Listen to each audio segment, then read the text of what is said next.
Elimika na Mahasin TV, pata kujua wema wa Uislamu.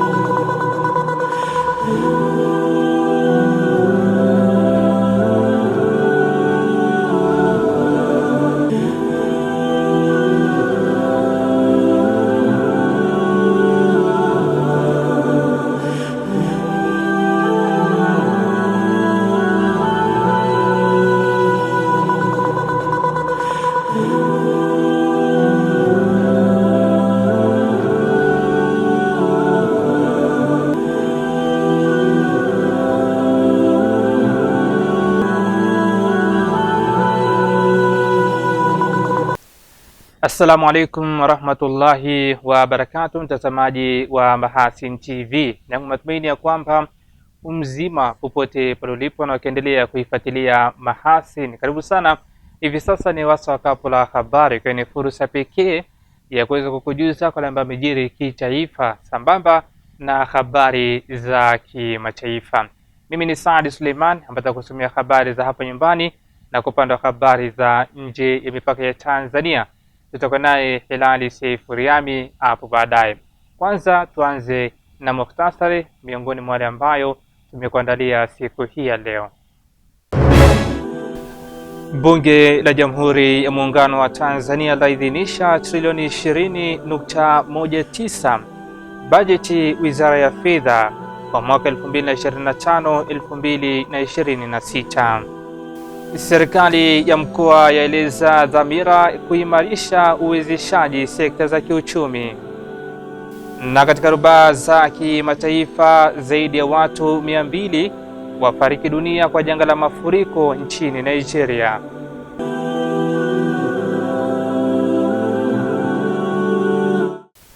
Na mtazamaji wa Mahasin TV, pamoja na kutufuatilia kupitia kisimbuzi chako cha Azam TV, vile vile matangazo haya unaweza kupata kupitia akaunti yetu ya YouTube Mahasin TV Official. Karibu tulianze kapu la habari na tuanze kwa upande wa habari za kitaifa, na kwa siku ya leo tukianzia makao makuu ya nchi jijini Dodoma. Bunge la Jamhuri ya Muungano wa Tanzania limeidhinisha shilingi trilioni 20.19 kwa ajili ya bajeti ya Wizara ya Fedha kwa mwaka wa fedha 2025-2026 yenye vipaumbele vitano, ikiwemo kutafuta na kukusanya mapato ya jumla ya shilingi trilioni 50.98, kuhudumia kwa wakati deni la serikali linalotarajiwa kuiva la shilingi trilioni 14.22, na kuandaa sera ya usimamizi za umma. Rajab Shaban Matuga ana masimulizi ya taarifa hii. Akiwasilisha bajeti hiyo bungeni jijini Dodoma, Waziri wa Fedha Dr. Mwigulu Nchemba amesema bajeti ya wizara hiyo imekadiria kukusanya shilingi trilioni 50.17, ikiwa ni mapendekezo ya bajeti ya wizara na ofisi ya taifa ya ukaguzi kwa mwaka 2025-2026. Katika mwaka 25-26 Wizara ya Fedha imekadiria kutafuta na kukusanya shilingi trilioni 50.17. Kati ya kiasi hicho, Mamlaka ya Mapato Tanzania inatarajiwa kukusanya jumla ya shilingi trilioni 34.10, misaada ikiwa ni shilingi trilioni 1.07, mikopo nafuu ikijumuisha vyanzo vya ndani ikiwa ni shilingi trilioni 14.95, maduhuli ikiwa ni shilingi bilioni 53.54, na aidha fungu 045 ofisi ya taifa ya ukaguzi inakadiriwa kukusanya shilingi milioni 843. Kati ya shilingi trilioni 20.19 zilizoidhinishwa na bunge kwa ajili ya bajeti ya Wizara ya Fedha kwa mwaka wa fedha 2025-2026, shilingi trilioni 19.43 ni kwa ajili ya matumizi ya kawaida na shilingi bilioni 757.79 ni matumizi ya maendeleo, huku shilingi bilioni 122.52 ni kwa ajili ya ofisi ya taifa ya ukaguzi. Na kama nilivyosema, kwa jinsi serikali ya Dr. Samia Suluhu Hassan inavyoonesha kwa vitendo kwamba imedhamiria kusimamia rasilimali za umma, fedha za umma ziweze kutumika ipasavyo bila kupotea, mwaka hadi mwaka imeendelea kuiongezea fedha ofisi ya mkaguzi mkuu, mdhibiti na mkaguzi mkuu wa hesabu za serikali, ambapo sasa imefika bilioni 122.52 ikilinganishwa na chini ya bilioni 80 zilizokuwa zinapatikana miaka mitano iliyopita. Kati ya kiasi hicho, shilingi bilioni 110.42 ni kwa ajili ya matumizi ya kawaida na shilingi bilioni 12.10 ni matumizi ya maendeleo. Kwa upande wake, kamati ya kudumu ya bunge ya bajeti ikitoa maoni yake imepongeza mwenendo mzuri wa serikali katika ulipaji wa madeni ya ndani na nje ya serikali. Mheshimiwa Spika, hadi kufikia April mwaka 2025, fungu hili lilipokea shilingi trilioni 10.22 sawa na 84.99% ya bajeti iliyoidhinishwa. Kati ya kiasi hicho, shilingi trilioni 2.57 zimetumika kulipa deni la nje, shilingi trilioni 3.53 zimetumika kulipa deni la ndani, shilingi trilioni 2.48 kulipa riba ya deni la ndani na shilingi trilioni 1.63 kulipa riba deni la nje. Shilingi bilioni 12.68 zimetumika kuhudumia deni na shilingi milioni 159.25 zimetumika kwa ajili ya matangazo ya minada ya kuuza dhamana za serikali. Kamati inaipongeza serikali kwa kuwa na mwenendo huo wa ulipaji wa madeni unaashiria kwamba serikali ina uwezo wa kulipa mikopo yake ya ndani na nje kwa wakati. Aidha, serikali inataraji kuwasilisha bajeti kuu inayotajwa kueleza mafanikio ya kihistoria hapa nchini chini ya serikali ya awamu ya 6 mnamo Alhamisi ya Juni 12 mwaka huu 2025. Namshukuru sana Rajab Shaban Matuga kwa masimulizi ya taarifa hiyo kutokea mkoani Dodoma. Na sasa moja kwa moja tuelekee mkoani Mara. Serikali ya mkoa wa Mara imesema itahakikisha inaongeza nguvu katika kuimarisha uwezeshaji wa wananchi kiuchumi ili waweze kushiriki kikamilifu katika shughuli za kujiingizia kipato na kukuza uchumi wa mtu mmoja mmoja na taifa kwa ujumla. Hilali Sefuriami ana masimulizi ya taarifa hii. Mkuu wa mkoa wa Mara Kanal Evans Mtambi akifungua kongamano la maonesho ya madini amesema kinachofanywa kwa sasa na serikali ya mkoa kushirikiana na serikali kuu ni kufungua fursa kupitia sekta zote za kiuchumi ikiwemo madini, kilimo, utalii, uvuvi na ufugaji. Nilipoingia Mara nilikuta changamoto Kinyambwiga pale, nikasema hawa vijana ninawapatia wanasheria, tusimame na nyie. Tukaenda tukatengeneza mikataba ile na mkaanza kuchimba na kupata mganyalo kwa taratibu, si ndio? Hilo tulishaanza kuliishi, na kama serikali ya mkoa tutahakikisha Mara zote mganyalo kwanza, mganyalo kwa wachimbaji, mganyalo kwa wavuvi, mganyalo kwa wakulima, mganyalo kwa wafanyabiashara, watu wa utalii, kote mganyalo kwa mwanamara kwanza. Uwepo wa kongamano hilo la maonesho sekta ya madini ni moja ya jitihada za serikali katika kufikia malengo ya kuongeza ukusanyaji wa mapato kupitia sekta ya madini. Mwaka ujao wa fedha tumepandishiwa lengo. Lengo la makusanyo la mwaka ujao wa fedha ni bilioni 210. Kutoka bilioni 176 ya mwaka huu mpaka bilioni 210. Na sasa tukasema lazima tufike kama tulivyokuahidi mwanzoni. Tunafikaje? Tukasema tufanye jitihada nyingi za kuhakikisha tunapandisha sekta yetu ya madini katika mkoa wetu. Na hili tukio unalolifanya leo ni moja ya jitihada ambazo tunazifanya. Baada ya kongamano na maonyesho haya, kituo kinachofuata ni tamasha kubwa pale Ikungu. Tunakwenda kufanya gulio, tunakwenda kufanya uzinduzi mkubwa, lakini tunachotaka baada ya hapa na kule nako lazima kunoge, lazima kuchangamke. Hapo vipi?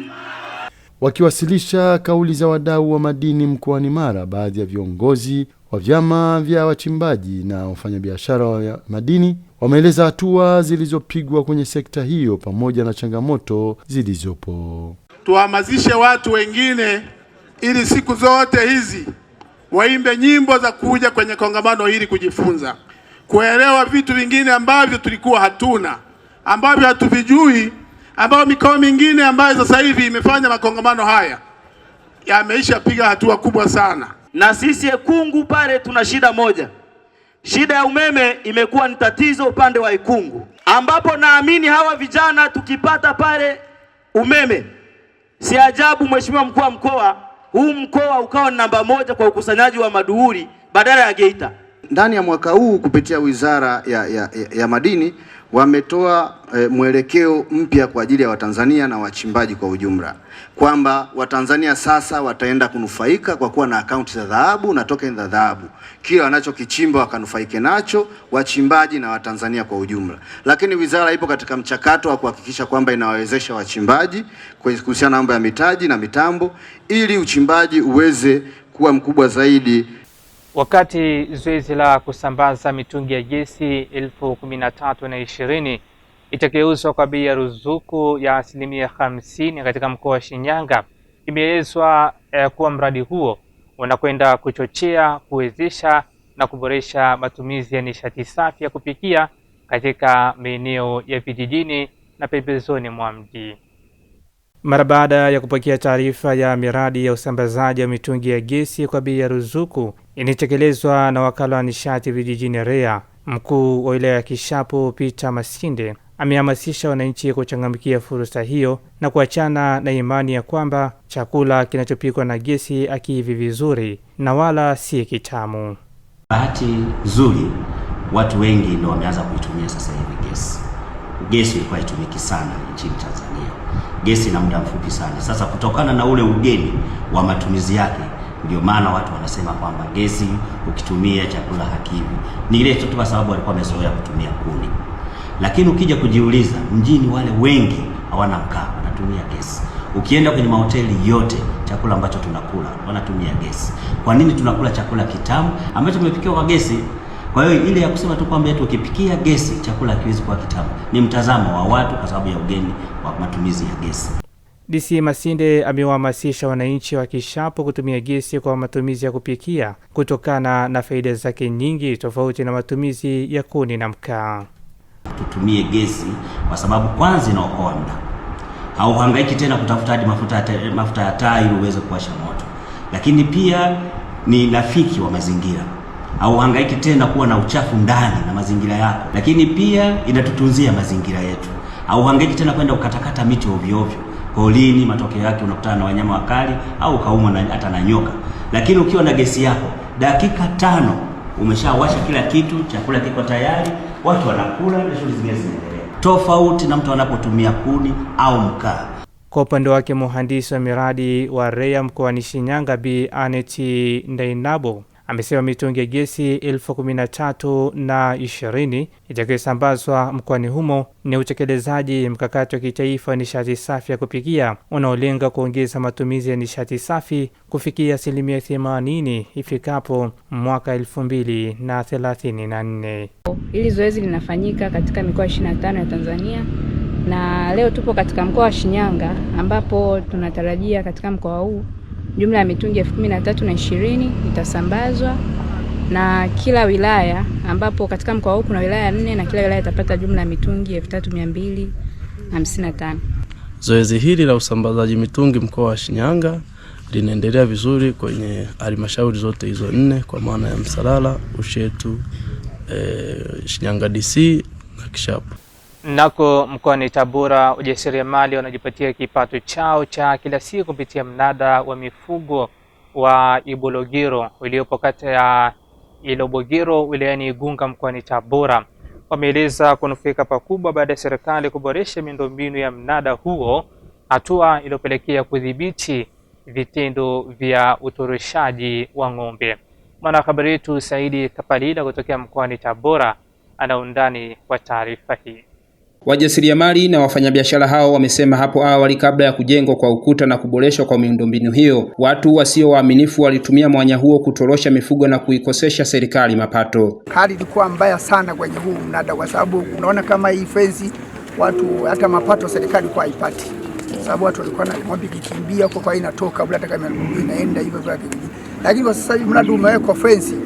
Yaani unaona kama kule yani unapotoka sehemu moja, kwa hiyo utoroshaji wa ng'ombe unakuwa ni mdogo. Kwa hiyo hata serikali inapata mapato vizuri tu.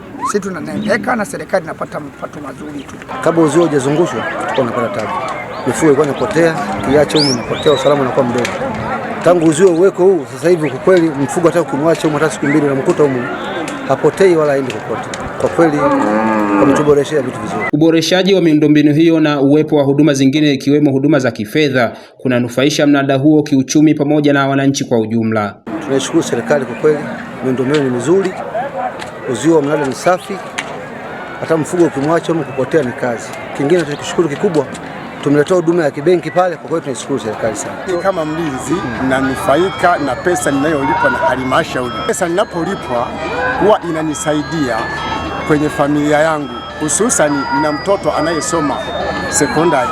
Kwa kweli unanipa manufaa sana, nalisha familia, nasomesha watoto wangu kupitia biashara yangu ya umamantilie hii na kuchoma nyama. Kwa upande wa serikali ya wilaya ya Igunga imesema hata mapato ya serikali yameongezeka kutokana na maboresho ya miundombinu na usimamizi imara. Hapo mwanzo tulikuwa tunauza ng'ombe 200 mpaka 300, lakini nipende kusema kwamba sasa hivi tunauza ng'ombe hadi 1000 kwa siku.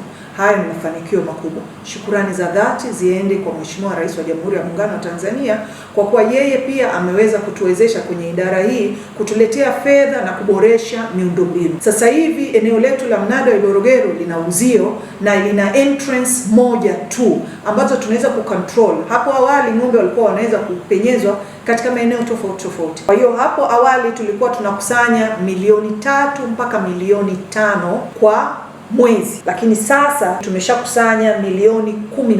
Ili kuangalia zaidi manufaa ndani ya mnada huu, tutaona tukizunguka tuna mama lishe na watu wa nyama choma. Lakini kama haitoshi, nje ya mnada huko tutaona kuna wafanyabiashara mbalimbali, wauza mitumba, wauza vitunguu, wauza nyanya, wauza nini, kila mtu kwa hitaji lake wapo pale. Mnada wa Iborogero unafanyika kila siku ya Jumatatu na kukusanya wafanyabiashara kutoka wilaya na mikoa jirani ikiwemo Dodoma, Shinyanga na kuiwezesha halmashauri ya Igunga kukusanya mapato. Kutoka Tabora, Saidi Kapalila, Mahasin TV.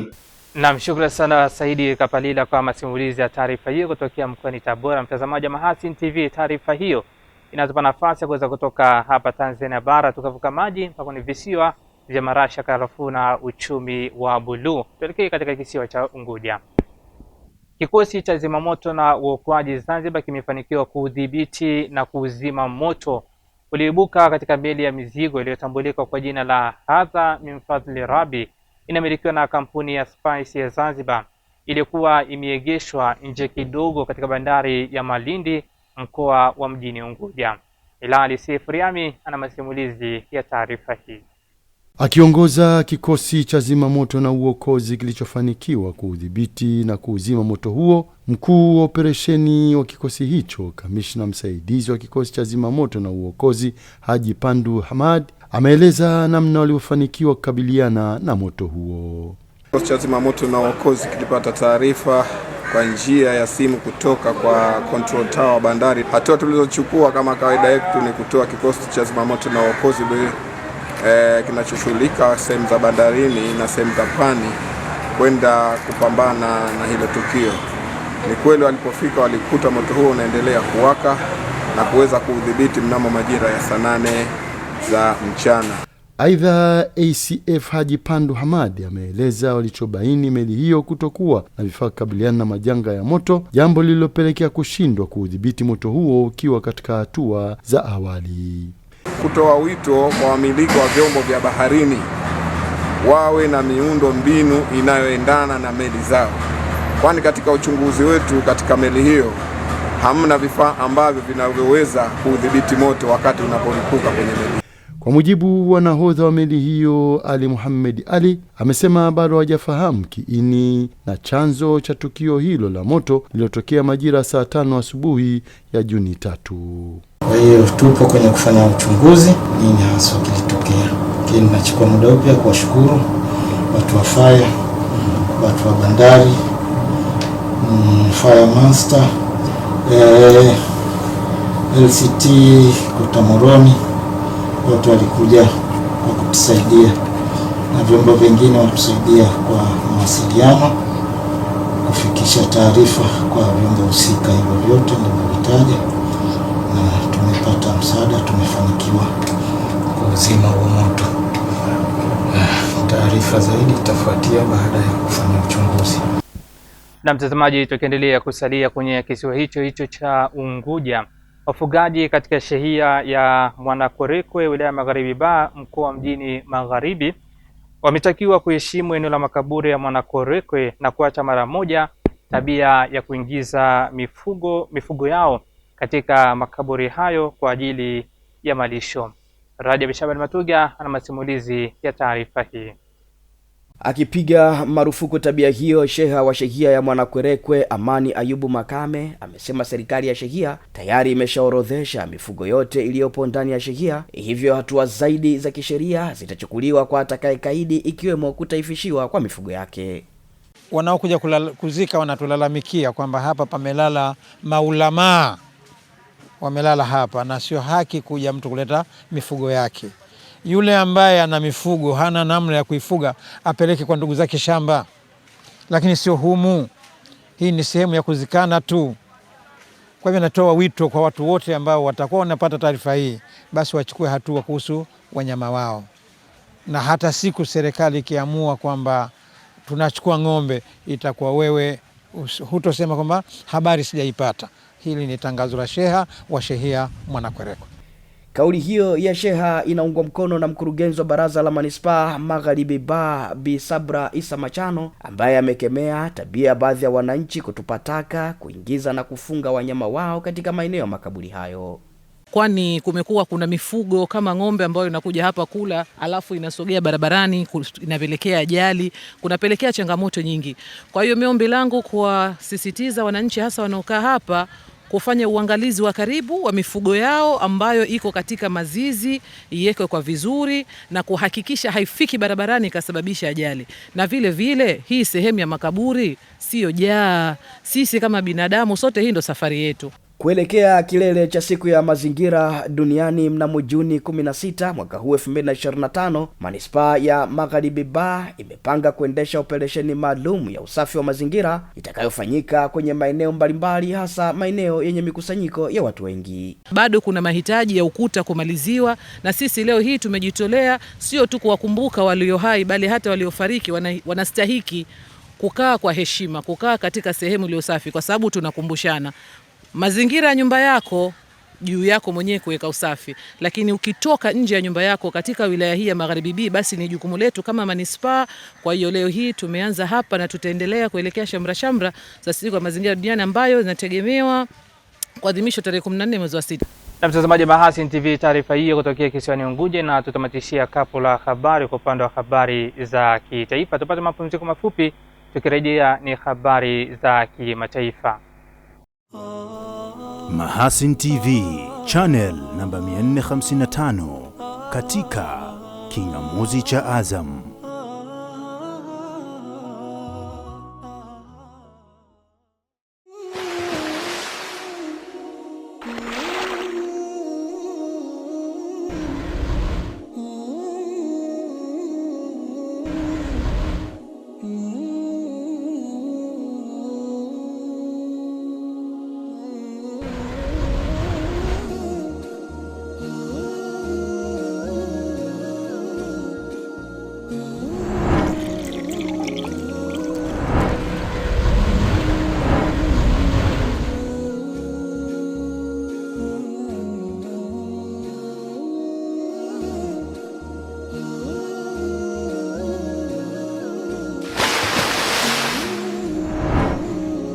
Kunywa maji safi na salama ya uhai.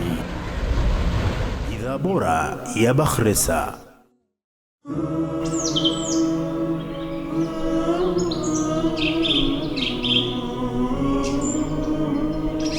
Mahasin TV, pata kujua wema wa Uislamu.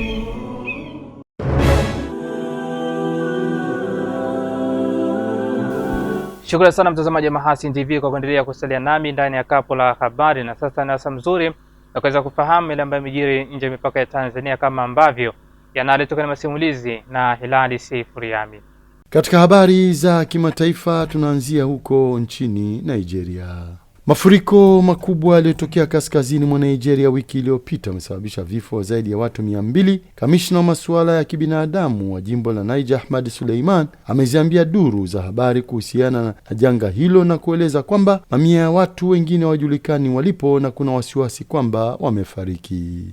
Amesema bado wanaendelea kuwatafuta wahanga hao ingawa hawana uhakika wa kuwapata. Mji wa Mokwa ulikumbwa na mafuriko mabaya zaidi siku ya Alhamisi kutokana na mvua zilizonyesha usiku kucha, huku zaidi ya nyumba 250 zikiharibiwa na mafuriko. Mabadiliko ya hali ya hewa yametajwa kusababisha hali hiyo nchini Nigeria, ingawa wakazi wa Mokwa wamesema sababu za kibinadamu pia zimechangia.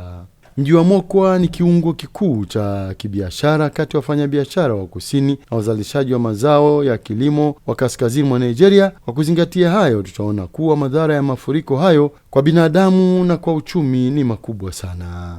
Wakala wa taifa wa kusimamia mambo ya dharura nchini Nigeria, NEMA, ulicha mkutano wa washikadau Ijumaa katika jimbo la Niger ili kushughulikia maafa hayo na kujiandaa mapema ili kupunguza madhara kwa wananchi. Kampeni hiyo imepewa jina la kuimarisha ustahimilivu, kuimarisha maandalizi, na imewaleta pamoja maafisa wa usimamizi wa maafa na washirika wao ili kuweka mikakati ya muda mrefu ya kukabiliana na mafuriko ya mara kwa mara. Rais Bola Tinubu wa Nigeria ameamuru NEMA na vikosi vya usalama kuimarisha shughuli za kutafuta wahanga na uokoaji katika jamii zilizoathiriwa.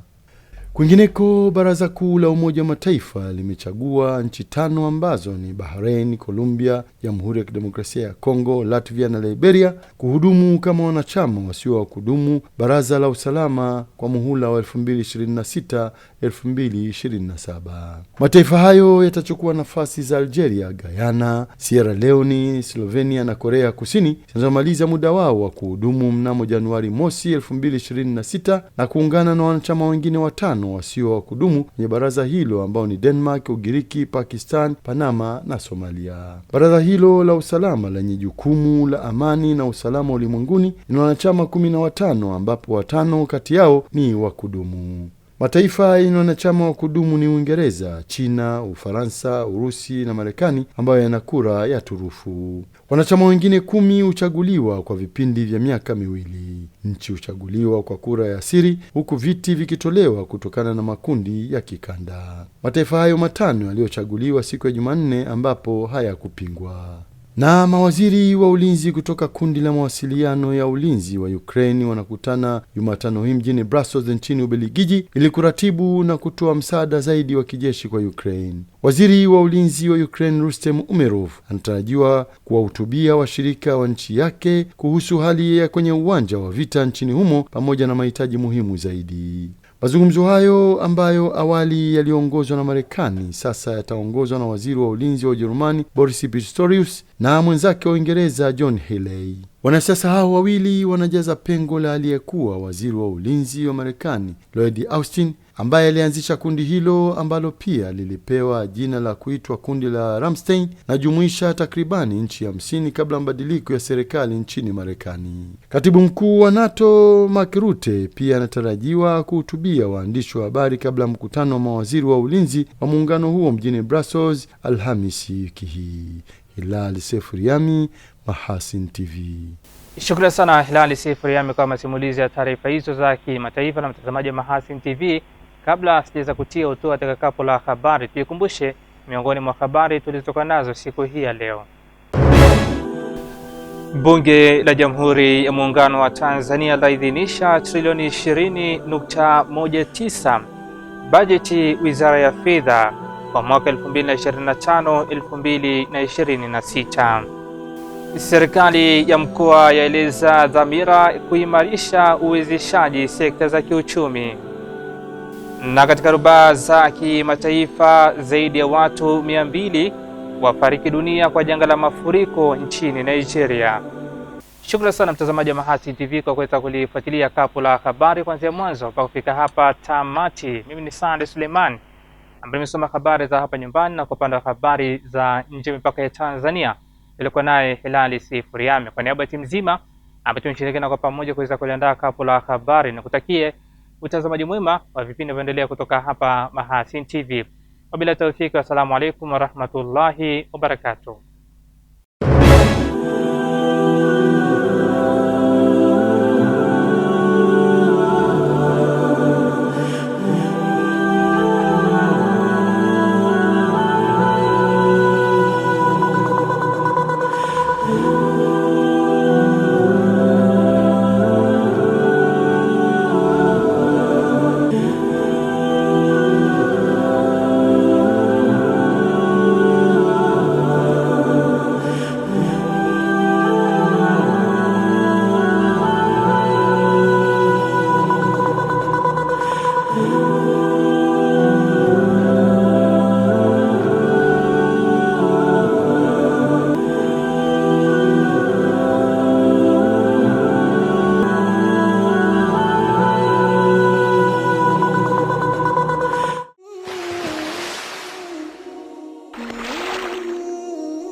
Kunywa maji safi na salama ya uhai. Bidhaa bora ya Bakhresa.